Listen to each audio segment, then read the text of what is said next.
अध्याय 16 है। यह सब क्या है माँ? शुरू करते हैं। नरेंद्र के घर की चौखट पर कुछ लोग जमा थे। नरेंद्र कुछ दूरी पर अशोच वेश में बैठा था। उन लोगों से हुई अपनी माँ की चर्चा वह सुन नहीं पाया था। केवल इतना देखा था कि उनसे कुछ चर्चा कर माँ घर के भीतर गईं और अपने गहने निकाल लाईं। चुपचाप अपने गहने उनके सम्मुख रखकर हाथ जोड़ दिए। वे लोग चले गए और भुवनेश्वरी ने द्वार बंद कर लिया। यह सब क्या है माँ? वे हमारे ऋणदाता थे, उनके पैसे तो चुकाने ही थे पुत्र। नरेंद्र चकित रह गया। ऋणदाता? भुवनेश्वरी की आंखों में अश्रु आ गए। नरेंद्र ने उठकर माँ के अश्रु पोंछे। मुझे पहले यह सब क्यों नहीं बताया माँ? नरेंद्र बोला। मैं इतना छोटा तो नहीं हूं कि घर की स्थिति मुझसे इस प्रकार छुपाई जाती। तुझसे कुछ छिपाया नहीं है। हाँ, सामने बैठाकर कभी बताया नहीं।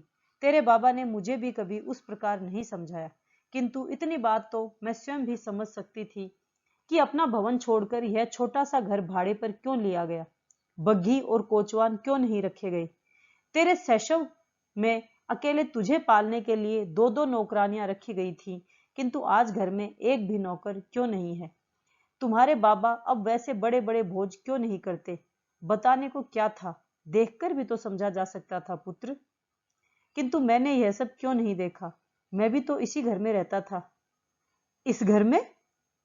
तू तो किसी और लोक में रहता था। उस लोक में ईश्वर था, ब्रह्म समाज और दक्षिणेश्वर के वे ठाकुर थे, किंतु तेरा घर और परिवार नहीं थे। कौन जानता है, ईश्वर ने तेरे बाबा का जीवन इसलिए लौटा लिया हो कि तेरी आंखें आकाश से नीचे उतरकर पांव तले की धरती को भी देखें। नरेंद्र का सिर झुक गया। उसने अपना मुंह घुटनों में छुपा लेने का प्रयत्न किया। सहसा उसने सिर उठाया। उसके चेहरे पर अब कोई चिंता नहीं थी, न अवसाद ही था। उसने माँ की ओर देखा और तेजस्वी स्वर में बोला, पर यह कैसे संभव है माँ? बाबा इतना कमाते थे, इतना खर्च करते थे, इतने संपन्न व्यक्ति की मृत्यु के तत्काल पश्चात ऐसी स्थिति कैसे आ सकती है? अभी तो अशोच का काल भी समाप्त नहीं हुआ, अकस्मात इतना बड़ा परिवर्तन? अकस्मात कुछ नहीं हुआ। हाँ, तुम्हारे लिए उसका उद्घाटन अब हुआ है। फिर भी तुम्हारे बाबा व्यर्थ धन उड़ाने वाले व्यसनी या विलासी नहीं थे। हाँ, खुला खर्च करते थे।